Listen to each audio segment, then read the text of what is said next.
व रामा कातकरी यांचाही विजय असो, विजय असो। धन्यवाद। इकडून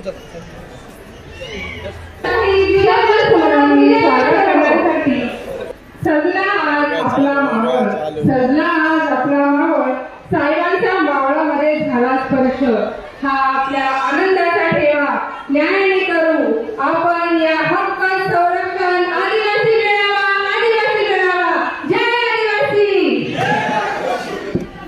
शब्दसुमनाने स्वागत करण्यासाठी मी आमंत्रित करते मंजुळा लघु वाघमारे व त्यांच्या सहकारी हे आदिवासी गीत सादर करतील। कृपया लवकरात लवकर त्यांनी विचार मंचावर यावे। हे गीत 5 मिनिटाचे असेल। शब्दसुमनाने स्वागत करण्यासाठी मी आमंत्रित करते मंजुळा लघु वाघमारे व त्यांच्या सहकारी हे आदिवासी गीत सादर करतील।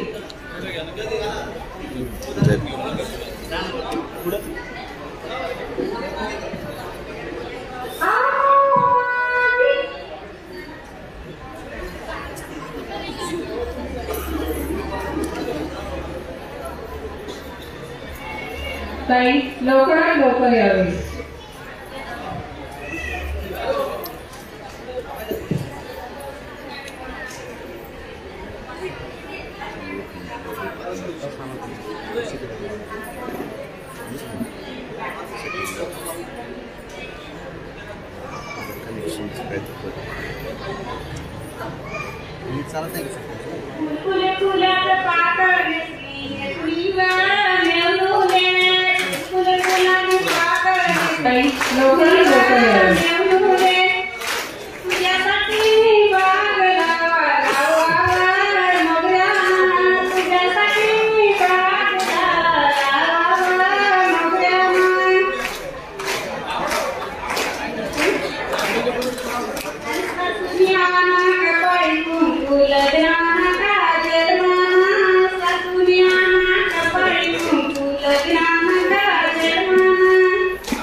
पुढचा कार्यक्रम आहे स्वागत व सत्कार। मी साहेबांचे शब्दसुमनाने स्वागत करण्यासाठी माननीय वंचित बहुजन आघाडी युवा अध्यक्ष संदीप भाऊ कदम यांना मंचावर बोलवते।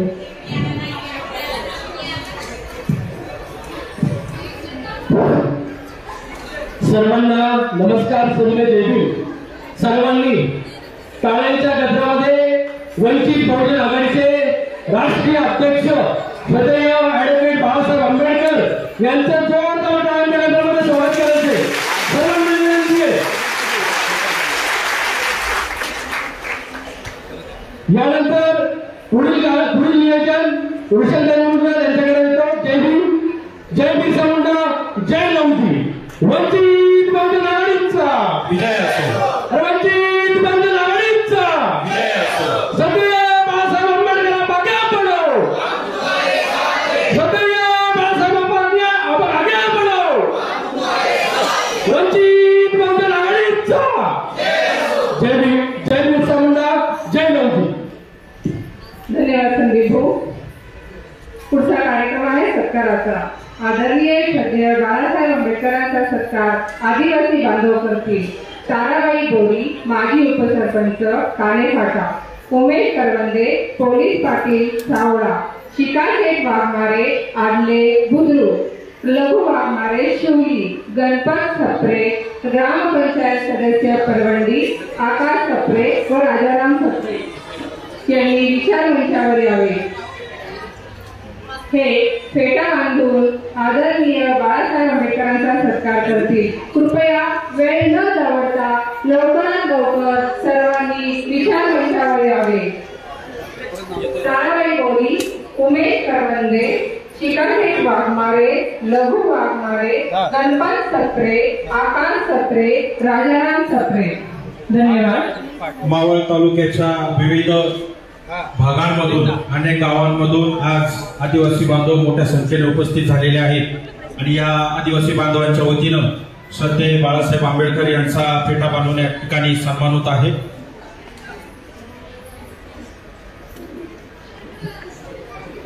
सर्वांनी घोषणा द्यायची आहे। वंचित बहुजन आघाड़ीचा आदिवासियों के हक सम्मान में, बाळासाहेब मैदान में, आदिवासी हक सम्मान में, बाळासाहेब मैदान में, आदिवासी हक सम्मान में, बाळासाहेब मैदान में। धन्यवाद। त्याचप्रमाणे आपल्याकडे प्रमुख उपस्थिती महाराष्ट्र प्रदेश उपाध्यक्ष अनिल अण्णा जाधव यांचाही सत्कार आदिवासी बांधव करतील। वंचित बहुजन आघाडी महाराष्ट्र राज्याचे उपाध्यक्ष आमचे मार्गदर्शक सन्माननीय अनिल अण्णा जाधव यांचा देखील या ठिकाणी आदिवासी बांधवांच्या वतीनं आपण सत्कार करणार आहोत।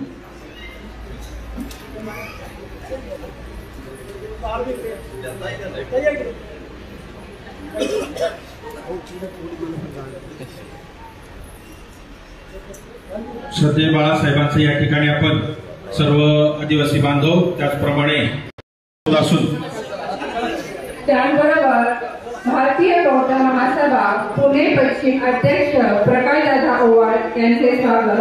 त्याचबरोबर वंचित बहुजन आघाडी महिला पुणे जिल्हा महिला आघाडीची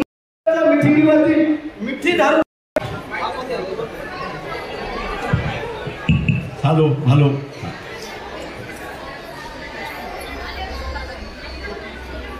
बसून घ्या सगळे बसून घ्या।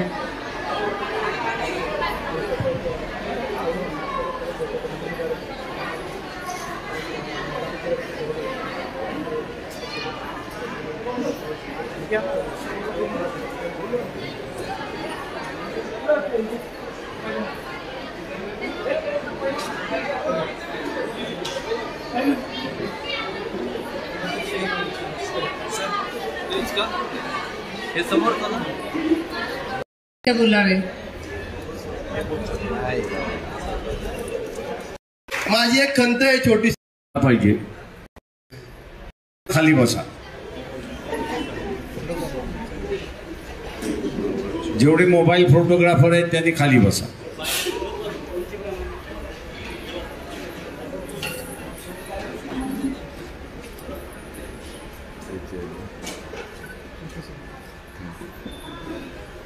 आपण असादा या ठिकाणी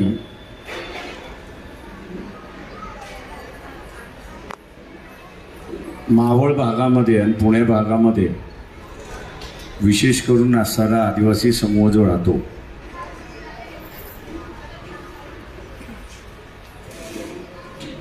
त्यांच्याकडे असणारा एक दुर्लक्षित झालेला आहे याची जाणीव आहे।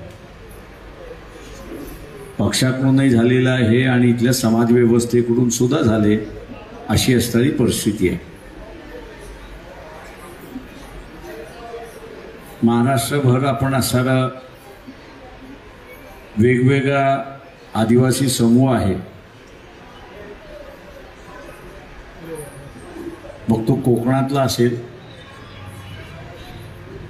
कातकरी असेल, कोकणा असेल, भिल्ल असेल किंवा गडचिरोली चंद्रपूरकडचा माना असेल, गोंड असेल, प्रधान असेल, हलबी असेल, या सगळ्यांचा असणारा आपण आता एकत्र संघटन बांधायला सुरुवात केली।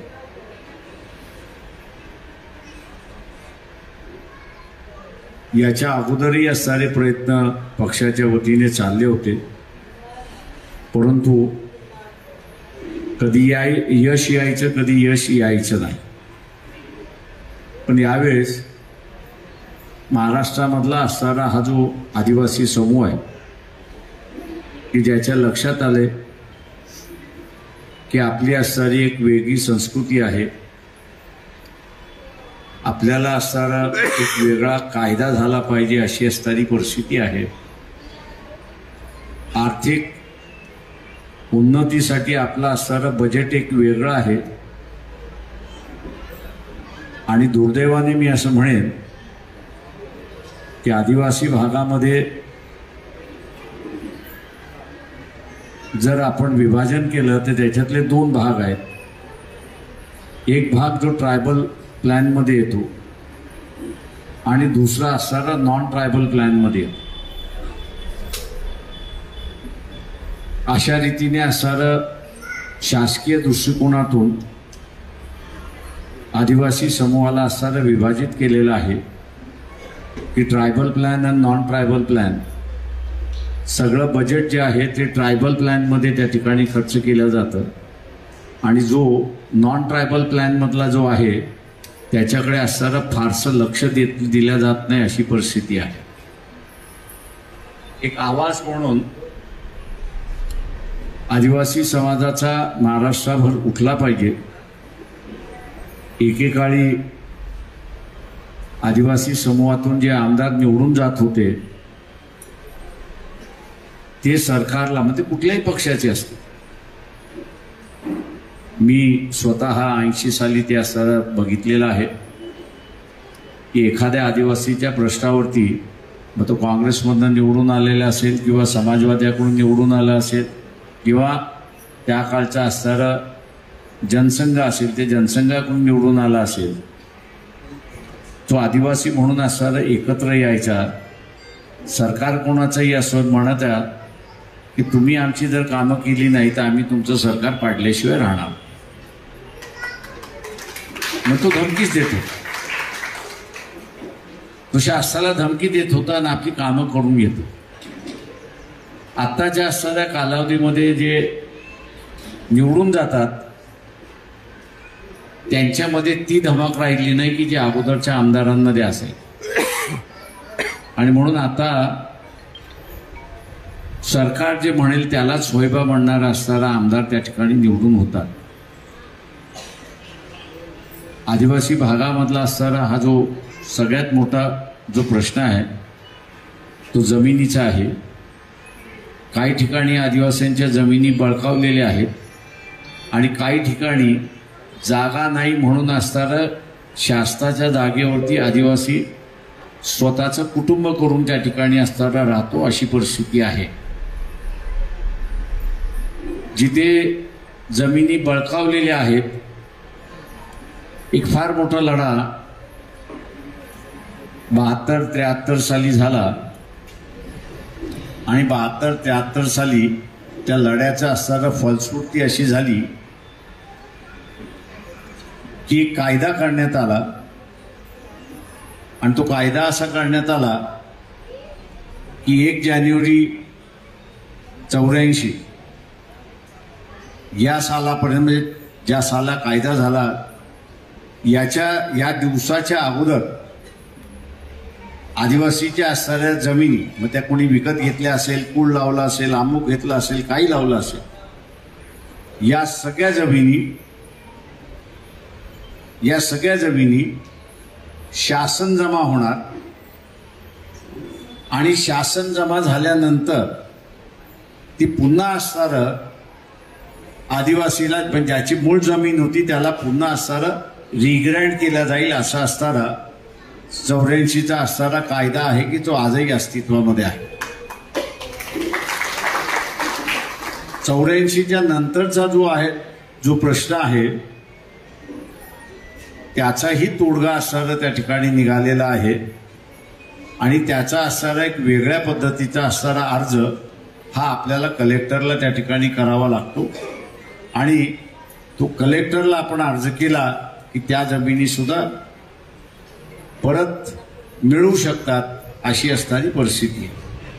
परंतु त्याला प्रयत्न करावे लागतील, त्याच्याचबरोबर असणारी सगळी कागदपत्र त्या ठिकाणी जोडावी लागतील अशी एक परिस्थिती आहे. दुसरं मी त्या ठिकाणी असं मानतोय की आपण आपला स्वतःचा असणारा अधिकार पूर्णपणे वापरत नाही. ग्रामपंचायतीमध्ये आपण असताना बसतो, ग्रामपंचायतीमध्ये सुद्धा निधी येतो, काही वेळेस तो निधी असणारा आदिवासी पाड्यांसाठी असताना वेगळा येतो अशी परिस्थिती आहे. तर जे सदस्य आहेत, ग्रामपंचायतीचे सदस्य आहेत, त्यांनी आपल्या ग्रामपंचायतीला निधी किती आला तो बघितला पाहिजे आणि त्याच्यापैकी पाड्यावरती किती असणारा खर्च करायची योजना झाली आहे त्याच्यावरती आपण असणारं लक्ष त्या ठिकाणी दिलं पाहिजे. या दोन गोष्टी आपण असणाऱ्या त्या ठिकाणी केल्या तर ग्रामपंचायतीला असणारा निधी हा पाड्यांवरती खर्च केला जाईल. मग पाणी वीज याचा जो आपण असणारा प्रश्न या ठिकाणी मांडतोय त्याला कदाचित आपल्याला असणारं सोडवता येईल. हा त्याच्यातला भाग. दुसरं जे आहे ते तालुका पंचायत समिती आहे. तालुका पंचायत समिती आहे, त्याच्यानंतर वरती जिल्हा परिषद आहे. आपण याही ठिकाणी स्वतंत्ररित्याने म्हणजे इथला असणारा काँग्रेसच्या जोरावरती नाही, राष्ट्रवादीच्या जोरावरती नाही, का तिकडनं निवडून आलात तर मग बंधन येतं. पक्ष सांगेल तेच करा, तुम्हाला पाहिजे ती करता येत नाही. आणि म्हणून या जिल्हा परिषदेच्या मतदारसंघात सुद्धा आपण असं निवडून आलं. याच्यापेक्षा मी असं म्हणेन की मावळ या भागामध्ये आदिवासी मतदार मोठ्या संख्येने. आता आपण सगळ्यात मोठ्या संख्येने आहोत हे दाखवण्याचं कसं? तुम्ही दाखवणार कसे की आम्ही मोठ्या संख्येने आहोत? दखल घेतली पाहिजे. आता ही दखल घ्यायची कशी? उपाय सांगा मला कोणीतरी. दखल घ्यायची कशी? किंवा माझी एवढी आदिवासींची एवढी ताकद आहे हे तुम्ही दाखवणार कसं? मतदानातून. आता हे मतदान तुम्ही काँग्रेसवाल्याला केलं तर दिसणार का? तुम्ही राष्ट्रवादीला केलं तर दिसणार का? तुम्ही उद्धव ठाकरेला केलं तर दिसणार का? तुम्ही एकनाथ शिंदेला केलं तर दिसणार का? तुम्ही भारतीय जनता पक्षाला केलं तर दिसणार का? आज या भागामध्ये काय सांगितलं जातं की आदिवासी फार थोड्या प्रमाणात, नाहीच्या प्रमाणात. जसं लहान मुलगा रडल्याशिवाय त्याला दूध दिलं जात नाही, खाय प्यायला दिलं जात नाही, तशा रीतीने मी इथल्या सगळ्या आदिवासी बांधवांना आवाहन करणार आहे की तुम्ही तुमची ताकद दाखवून द्या. 2 महिन्यानंतर 3 महिन्यानंतर विधानसभेचा उमेदवार निवडणुका येतील.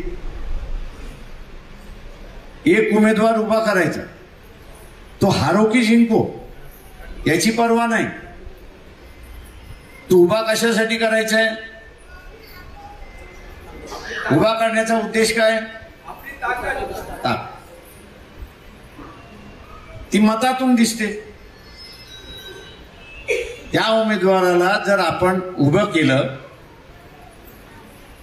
तो आपल्या गावी येऊ न येऊ, तो आपल्या पाड्यावरती आला नाही असं धरून चला, पण माझं मत मी त्याला करणार. ज्या दिवशी हे आपण केलं, ज्या दिवशी आपण हे केलं आणि या भागामध्ये एक 40,000 50,000 हा आदिवासी मतदार आहे, ज्या दिवशी आपण दाखवून दिलं, इथली सगळी राजकीय सत्ता ही तुमच्या दारावरती येईल. आज जे आपण लढतो, कारण का इथल्या राज्यकर्त्याला एकच भाषा कळते. इथल्या राज्यकर्त्याला एकच भाषा कळते आणि ती म्हणजे की मला सत्तेमध्ये बसायचं असेल तर मतदार जोडला पाहिजे. सत्तेमध्ये बसायचं असेल तर मला मतदार जोडला पाहिजे. आणि मतदार जोडायचं असेल तर त्याची जी छोटी छोटी कामं जी आहेत ती आपण त्या ठिकाणी केली पाहिजेत. त्याची तरतूद आहे. तरतूद नाही असं नाही, घरकुलाची तरतूद आहे. अंमलबजावणी का होत नाही? तर जागा नाही. जी काही गायरानाची जागा आहे, ग्रामपंचायतीने ठराव केला पाहिजे होता, ही ग्रामपंचायतीची जागा आहे, तहसीलदाराला सांगितलं पाहिजे होतं की ही असणारी घरकुलासाठी वापरण्यात ग्रामपंचायतीची हरकत नाही आणि ही नावं आहेत यांना देण्यात यावी. तहसीलदारांनी मान्य केलं असतं, घरकुलची योजना त्या ठिकाणी राबवली गेली. परंतु आपण या सरकारला भीती दाखवलेली नाही. कदाचित भीती दाखवली असती हे पाठीमागे पळत राहिले असते, अशी परिस्थिती आहे. ही भीती दाखवायचं पहिल्यांदा आपण असणारं षडयंत्र या ठिकाणी केलं पाहिजे. कलेक्टर असेल, तहसीलदार असेल, आलेले जेवढे प्रश्न आहेत तेवढे आपण त्या ठिकाणी मांडू. त्याच्यापैकी जेवढे मार्गी लावता येतील तेवढे मार्गी आपण लावू. पण हा आपला प्रयत्न आहे. उद्याच्या असणाऱ्या कालावधीमध्ये इथलं सरकार आपल्याकडे आलं पाहिजे हे बघितलं पाहिजे. आणि सरकार आपल्याकडे आलं पाहिजे हे जर बघायचं असेल तर माझी ताकद एवढी आहे, तुला ठेवायचं की काढायचा हा माझा अधिकार. तुला ठेवायचं की तुला पाडायचं हा माझा अधिकार. कोणाला वाटतं मी पडलो पाहिजे? कोणालाच वाटत नाही मी पडलो पाहिजे.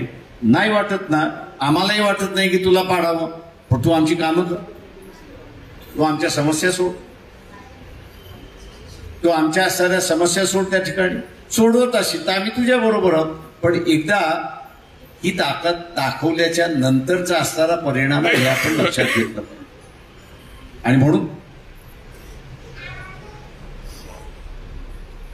इथे मागितल्याशिवाय काही मिळत नाही अशी जी परिस्थिती आहे, त्याच्याच बरोबर ती मिळवायची असेल तर ती ताकद सुद्धा दाखवणं हे त्याच्यातलं महत्वाचं आहे.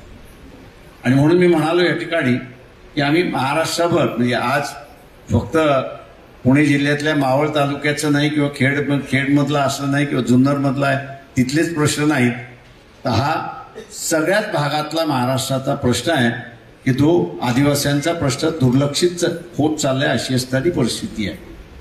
एक साधी मागणी आहे की गेली 7 वर्ष आंदोलन चाललंय पण सरकार मान्य करायला तयार नाही. पूर्वीच्या कालावधीमध्ये जे विद्यार्थ्यांचे हॉस्टेल्स होते त्या हॉस्टेलमध्ये त्याला लागणारं सगळं सामान मिळत असं, जे पुस्तकापासून कपडे लत्त्यापासून ते खाण्यापिण्यापर्यंत. काही हॉस्टेलमध्ये चोरी झाली नाही असं नाही, पण शासनाने योजनाच काय बदलली, सगळं बंद केलं आणि आम्ही तुमच्या बँकेमध्ये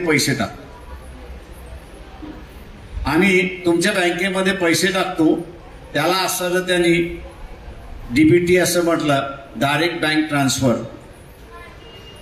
आता ज्यांना बँकमध्ये ट्रान्सफर करण्यात आलं त्या पोरांना बँकेतून पैसे काढा आणि नंतर मग सकाळच्या नाश्त्यालाही बाहेर जा, दुपारच्या जेवणालाही बाहेर जा, संध्याकाळच्या जेवणालाही बाहेर जा.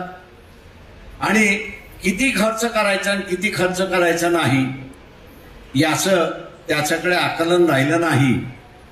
आणि म्हणून 10 दिवसात 15 दिवसात पैसे संपले की उरलेल्या दिवशी तो असणारा गावी निघून जायचा अशी असणारी परिस्थिती.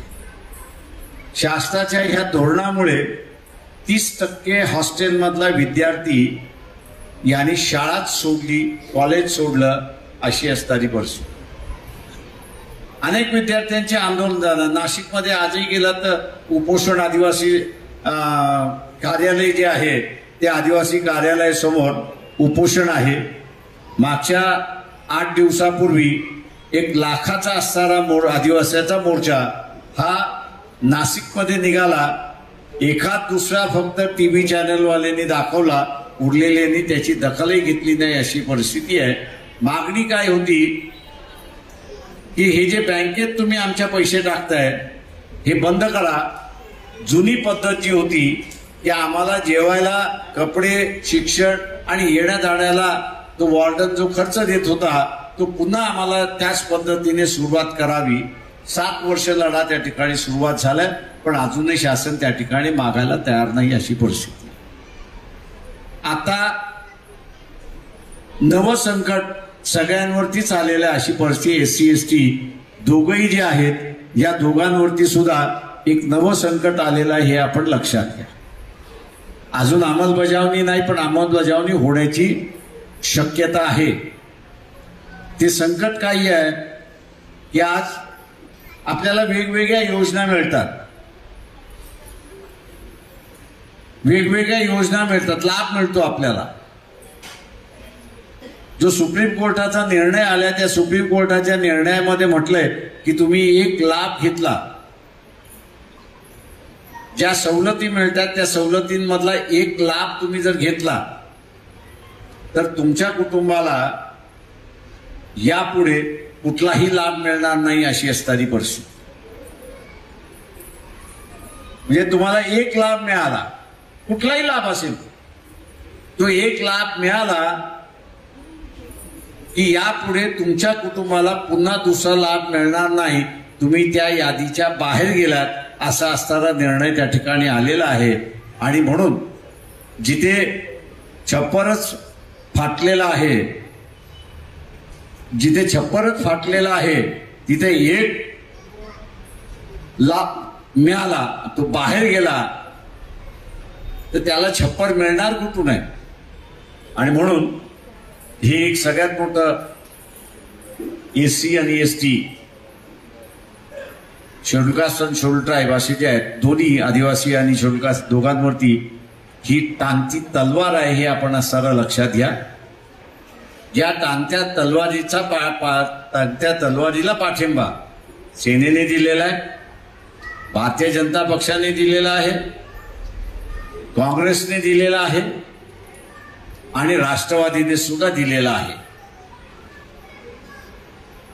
या सगळ्या पक्षाने ही भूमिकेला पाठिंबा दिलेला आहे की एकदा तुम्हाला लाभ मिळाला, आरक्षणाचा एकदा लाभ तुम्हाला मिळाला की यापुढे त्या कुटुंबाला लाभ मिळणार नाही, तो यादीतून बाहेर जाईल आणि कुठल्याही पद्धतीने त्याला आरक्षणाचा फायदा नाही.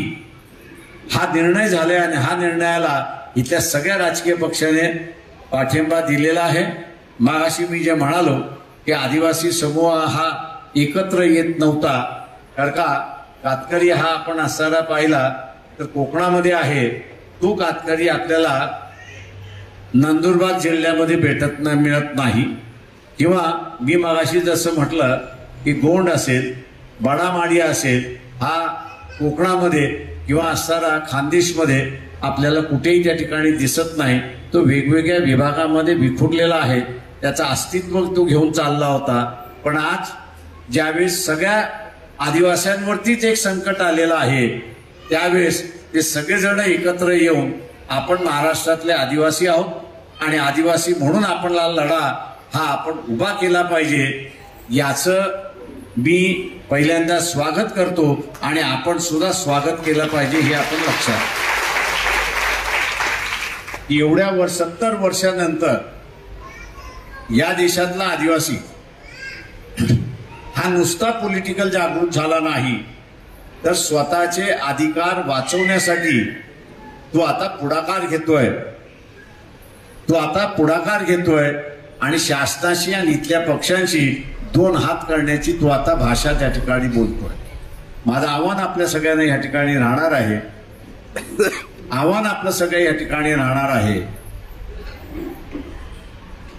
की आपण आपल्या मर्जीवरती सत्तेमध्ये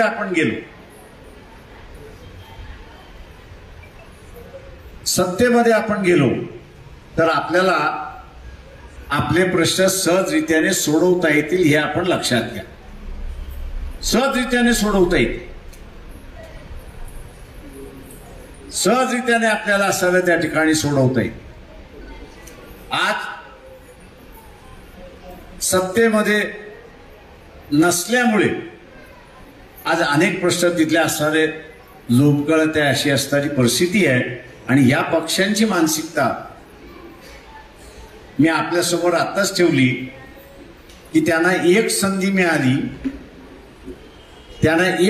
मिळाली, सुप्रीम कोर्टाच्या निर्णयातून एक संधी मिळाली की आदिवासीला एकदाच फक्त आरक्षण द्या आणि नंतर आरक्षणाच्या बाहेर या भूमिकेला सगळ्याच राजकीय पक्षाने होय म्हटलं आणि आम्ही त्याचा अंमलबजावणी करू म्हणून त्या ठिकाणी सांगितले. तेव्हा आपल्याकडे ह्या चारही पक्षांचे माणसं मतदान मागायला आले ते त्यांना असं म्हणा की तुम्ही आमचं आयुष्य उद्ध्वस्त करणार आहात,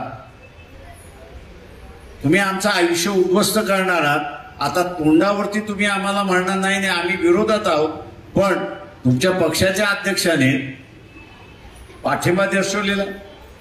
तुमचे मुख्यमंत्री जे आहेत ते असे म्हणतायत की आम्ही असं अंमलबजावणी करू, तुम्हाला मतदान देऊन आम्ही आमच्या पायावरती कुलाडी मारून घेणार नाही. ही भूमिका आपण असं त्या ठिकाणी घेतली पाहिजे. या निवडणुकीमध्ये आपण कुठल्याही पक्षाचे नाही अशी भूमिका आपली असली पाहिजे. उद्या ही भूमिका आपण घेतली नाही आणि यांनाच पुन्हा सत्तेवरती बसवलं तर ते आपल्याला उत्तर काय देणार आहेत? आमची तर भूमिका तुम्हाला माहित होती, आम्ही काय भूमिका घेणार होतो हे आम्ही अगोदरच मांडलेलं आहे. तेव्हा तुम्ही आम्हाला सत्तेवरती बसवलंय याचा अर्थ की आम्ही जी भूमिका घेतलेली आहे ती तुम्हाला मान्य आहे की आदिवासी आणि एससीला एकदाच आरक्षण द्या आणि नंतर आम्हाला आरक्षणाची गरज नाही. स्टॅम्प कोणी मारला मतदान देऊन? एससी एसटी दोघांनी. त्या भूमिकेचं अंमलबजावणी झाली पाहिजे. याला स्टॅम्प मारला कोणी तर एससी आणि एसटी दोघांनी मारला. त्याच्यामुळे पुन्हा आरक्षणाचा लढा हा उभा करण्याचा अधिकार आपण गमावतो हे लक्षात घ्या. मी कितीही काँग्रेसवाला असो, मी कितीही एनसीपी वाला असो, मी कितीही असणारा उद्धव सेनेवाला असो, मी कितीही इथला असणारा बीजेपीच्या पक्षामधला असो, परंतु या निवडणुकीमध्ये मी या पक्षाचा नाही हे पहिल्यांदा ठरवलं पाहिजे. याचं कारण की पुढच्या पिढीचं संरक्षण करायचं हे लक्षात घ्या. तुम्ही खाऊन पिऊन सुखी आहात का? तर अगोदरच्या पिढीने लढलं. ते जपणं हे आपलं काम आहे. ते जपून पुढच्या पिढीला जसंच्या तसं देणं ही आपली जबाबदारी आहे. उद्या आश्रमशाळा बंद झाल्या, उद्या सरकारी शाळा बंद झाल्या, उद्या इथे असणारं सगळंच खाजगीकरण झालं तर आपल्याला जागा राहणार आहे का हा पहिल्यांदा विचार केला पाहिजे. जे काही शिक्षण महागडं होतंय त्या फिया आपल्याला परवडणार आहेत का?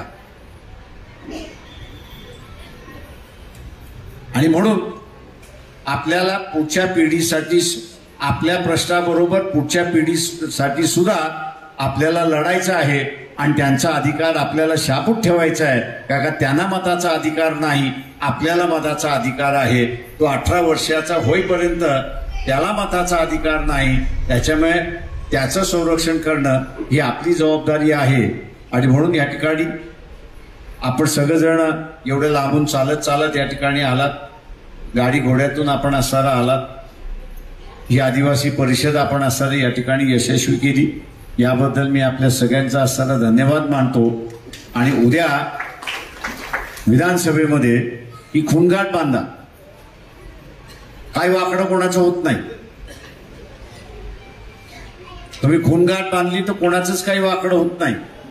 पण खूनगाठ काय बांधायची आहे तर मला ह्या मावळातली ताकद किती आहे ही मला दाखवायची. तो जिंको हारो याची चिंता नाही. आपल्याला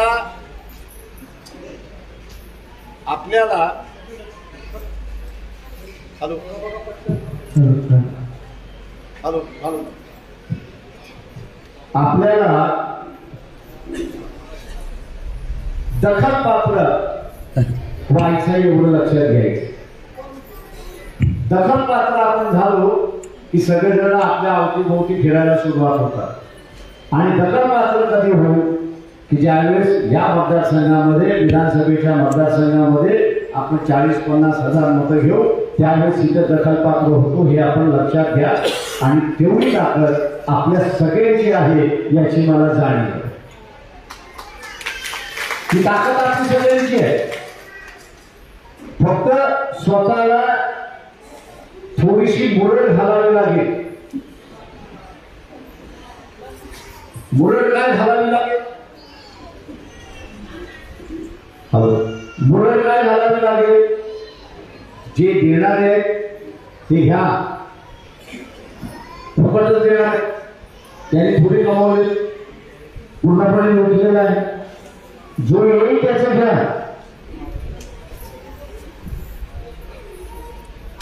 जो येईल त्याचं घ्या. पण मग कोणाला?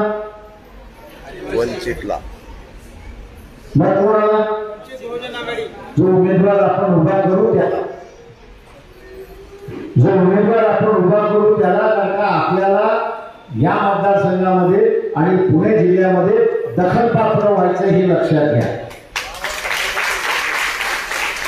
आणि दखलपात्र आपण ज्या दिवशी झालो त्या दिवशी पुण्याचं राजकारण हे आपल्या अवतीभोवती फिरायला सुरुवात होईल हे आपण लक्षात घेतलं पाहिजे. आणि मग यांनी माझ्यावरती असं उपकार केलं, त्यांनी माझ्यावरती असं उपकार केलं, गल्लीवाला येईल, गल्लीवाला दारीवाला येईल, सगळेच येतील. त्याला म्हणायचं तू उभा राहिलास की तुझा विचार करू. आता तिसऱ्यासाठी तू येऊ नको. तू उभा राहिलास की तुझा विचार करू. तू तिसऱ्यासाठी येऊ नको. यावेळेस मला जे करायचंय ते मी करणार आहे. आणि म्हणून ही खुणगाट आपण बांधा की आपल्याला या मतदारसंघामध्ये दखलपात्र व्हायचं आहे. आणि दखलपात्र व्हायचं असेल तर एकूण एक मत जो उमेदवार आहे त्याला आपण दिलं पाहिजे हे आवाहन करतो आणि आपण सगळ्यांची रजा घेतो. जय हिंद, जय भारत.